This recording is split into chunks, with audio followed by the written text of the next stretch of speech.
Hello everybody, Lysa Allman-Baldwin here, and today I want to talk to you about perspective.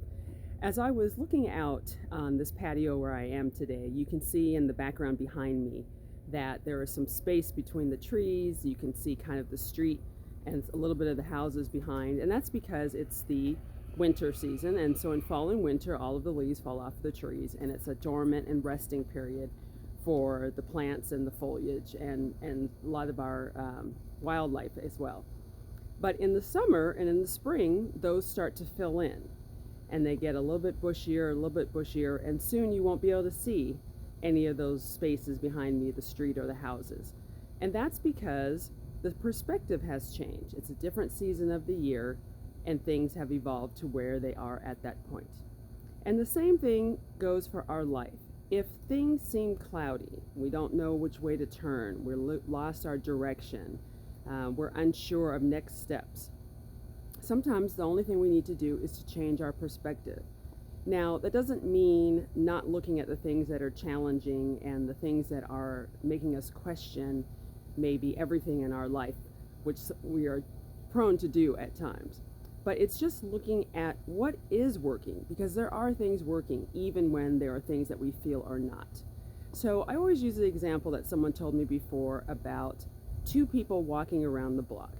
It's a rainy day, it's cold weather, and the first person walks around the block, comes back about four blocks around, and says, ugh, it is cold, it's damp, everything's wet, I had to watch where I walked because I didn't want to slip, everybody's huddled down under an umbrella, it was just absolutely miserable.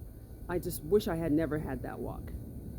Second person walks around, same 4-block square, and says, oh, with the rain, everything is green, and the birds are singing because they really like the water, and people are walking closer to each other where maybe they would be walking a little bit further apart with more space in front of them. And I'm just looking forward to how much more is going to flourish after this rain. Same 4-block walk, two people, two different perspectives.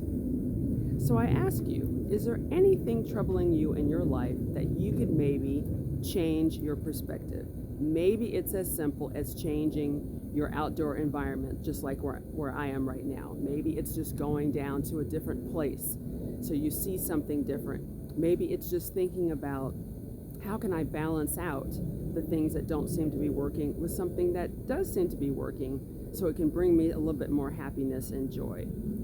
Everything has a balance, a yin and a yang, as they say, an up and a down, an inside and an outside, an around and a through. And you are being called through your life experiences to use your intuition, your perspective, your viewpoints to determine the type of life that you have. So I hope these little tips help you today. If things get a little cloudy, change your perspective and change your life.